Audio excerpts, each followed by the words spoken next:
Et tu voulais nous expliquer ce que tu entends, pour moi je ne sais pas ce que ça veut dire, par santé active. Alors comment on fait pour prendre soin de soi justement pour s'estimer et s'oublier?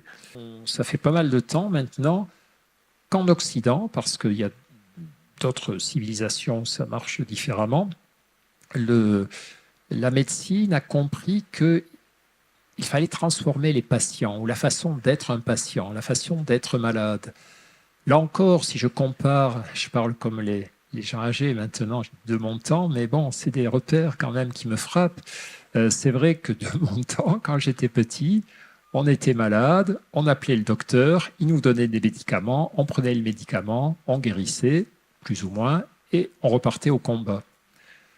On a compris que c'était absurde de limiter le soin à ça, à l'intervention sur les maladies, sur les symptômes, sur les souffrances, et que on pouvait faire beaucoup mieux pour nos patients, et nous en tant que médecins, en développant une attitude non pas du soignant qui sait et qui dispense ses soins ou son savoir au patient, donc le soignant en position haute et le patient en position basse, l'actif et le passif, mais en essayant de créer des partenariats. Et c'est ça la santé active, c'est dire aux gens, finalement, on va fonctionner, on va passer d'une médecine de la maladie, je crois que j'en parlais tout à l'heure, à une médecine de la santé. C'est-à-dire, il y a des choses que vous pouvez faire, vous, de votre côté, qui vont aller dans le bon sens pour votre santé, qui ne seront jamais des garanties.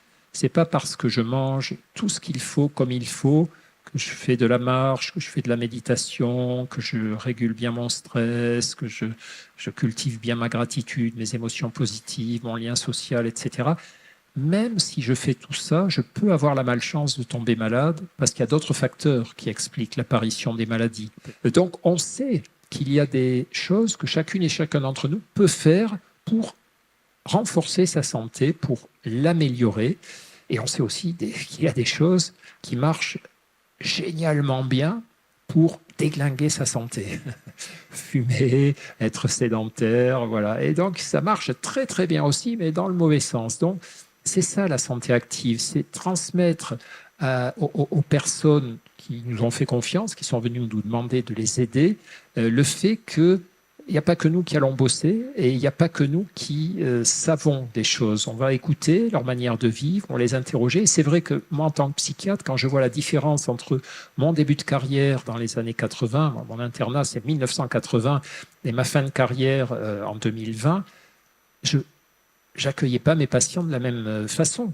Les 10 dernières années de pratique, je demandais systématiquement aux patients quel était leur style de vie, qu'est-ce qu'ils mangeaient, quel était leur niveau d'activité physique, qu'est-ce qu'ils faisaient quand ils étaient stressés, pour comprendre s'ils avaient un engagement concret ou non. Alors, il y a des publics pour qui c'est évident, ça. Dans la salle, je sais qu'il y a des tas de personnes qui sont intéressées par ces questions et qui savent tout ça, mais vraiment, il y a des tas de gens qui ne sont pas encore assez réceptifs à ces idées chez les soignants comme chez les patients.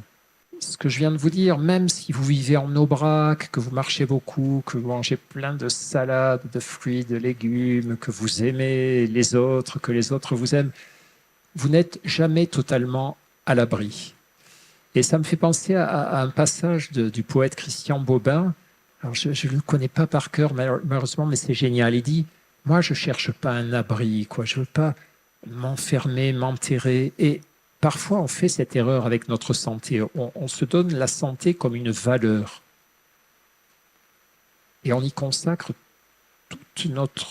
l'essentiel de notre énergie. Regardez ce qu'on mange. Est-ce que j'ai fait le bon nombre de pas? Est-ce que j'ai médité assez longtemps?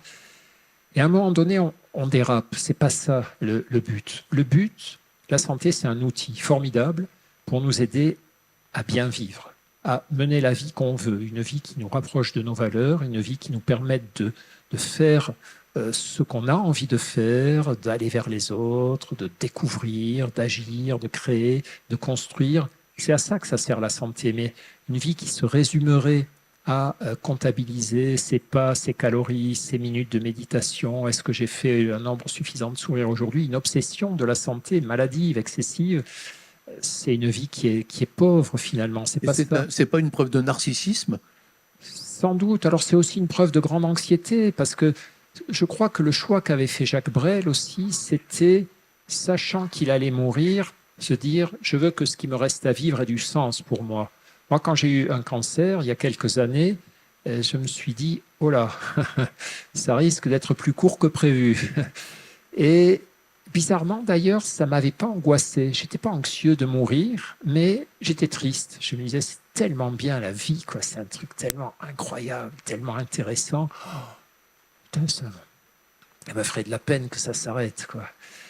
Et je me suis dit, bon, ben, tu vas faire tout ce que tu sais qu'il faut faire, de ton mieux, et peut-être ça marchera, peut-être ça marchera pas, mais à partir de maintenant, il faut que ta vie ait un goût différent.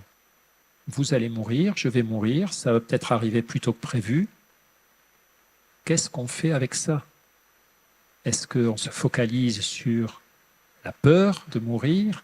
Est-ce qu'on se focalise sur surtout ne pas mourir et donc tous les matins mes gélules de machin, de trucs, etc.